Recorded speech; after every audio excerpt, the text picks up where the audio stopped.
Good morning, everybody, and welcome to the Recovery Classroom. My name is Drew. I am an alcoholic, and today I'm a recovering alcoholic, and I cannot be any more grateful. It's Crosstalk Friday. If you're local to the Huntington, West Virginia area, I want to encourage you to come on down tonight to 5747 East Pea Ridge Road in Huntington at 7 o'clock to hang out with a group of like-minded drunks and drug addicts sitting around talking shop, drinking coffee, sure, eating a lot of sugar and candy and sweet stuff. For the quickest hour in recovery, tonight at 7 o'clock, we'll see you there. Have you ever been wrong? Have you ever been wrong about anything, something in your life? I know I have. I've been wrong about lots of things. Astro is going to win the World Series multiple times. Getting married and living happily ever after multiple times. That's a terrible joke. The good news is I can admit I was wrong. The good news is I can look back and laugh. Of course, we all admit that we're going to be wrong. That we're not, we're not going to make the best decision every single time in our lives. And we all can agree, I think, that we're not going to be, making the right decisions all the time for the rest of our lives. In all fairness, if every decision we made was right, wouldn't that make us perfect? I know I'm not perfect. I know I am far from perfect. I am about as flawed as they come. Where I'm going with this is, should we not, if we admit that none of us are perfect, that I'm going to screw up, even now going forward, I'm still going to screw things up. Hopefully it's not like, giving my wife an anniversary card on mine and my ex-wife's anniversary. Hopefully it's not quite to that degree, but I know I'm going to screw up. Would I not want to minimize the impact of my being wrong? Would I not want to mitigate the effects of my being wrong? Here's what I'm talking about. In recovery, I talk to a lot of folks, and they always tell me, I can't get behind this idea of God. I have this belief in God. Let me stop you right there, and let's clarify what God means. See, when I came into the rooms, I thought, when I heard people talk of God, I immediately thought the God, some religious God, the God from my childhood, the God that hated me. That's what I thought. Fortunately, I was wrong in that thought. See, it didn't. It didn't mean that at all. It didn't have to mean that. It could, but it didn't have to. Thank God I was wrong. No pun intended. But I hear people say it. Well, I can't believe in this idea of God, a concept of God, but I can believe in humans, the goodness of people. I had this conversation the other night, actually, and that's fair. That's totally fair. I can see that, but I can't prove that human beings are good or evil, conclusively prove it, because I'm not inside these people's heads. Just as I can't conclusively prove there is or isn't a God, right? I can't prove it, and then put that off to the side for just a second. If I believe in the goodness of humans that are human, and human beings are not perfect, would that not mean that I'm believing in somebody that's not perfect and that can ultimately let me down?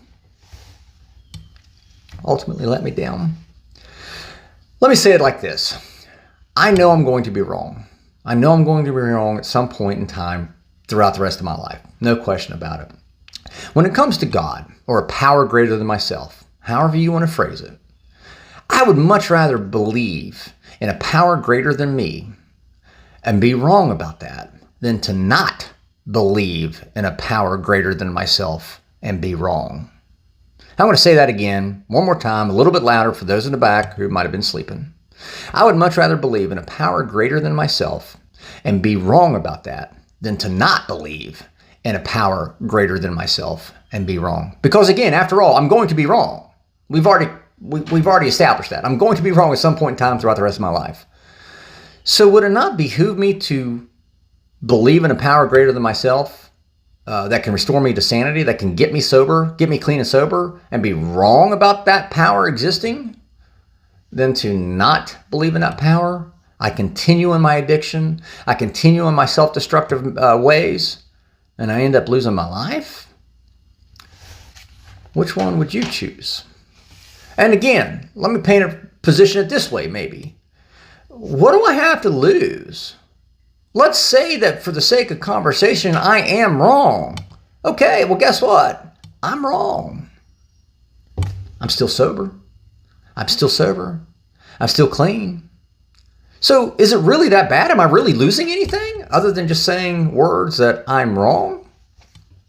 I would much rather take a chance and believing something that is out there that is greater than me, greater than you, greater than all of us, and to believe that entity, that thing that I call God, can restore me to sanity, that can get me clean and sober and keep me that way. I would much rather believe that and be wrong about it, but still be sober, than I would to not believe it at all and still continue living that self-destructive life that almost, thankfully, almost led me to the grave, which is a place I just don't have any desire to go to anytime soon. So I hope that helps you, and I hope that gives you some insight. What's the matter with being wrong?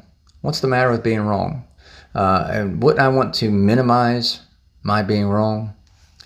For me, it all comes down to it's worth it. It's worth it, me saying the words I'm wrong, because I still get to live my life. I still get to be alive. I said this last night, and I'll say this again. Living with problems in life is still living. And I remember a time not too long ago, and I didn't want to live. I thought I didn't want to live. And then I changed my mind. Maybe this living thing isn't so bad. So even now, when I face problems living with problems is still living. So anyway, with that being said, I'll let you guys go. Thank you guys for letting me come in and share 5 to 10 minutes of your day with you.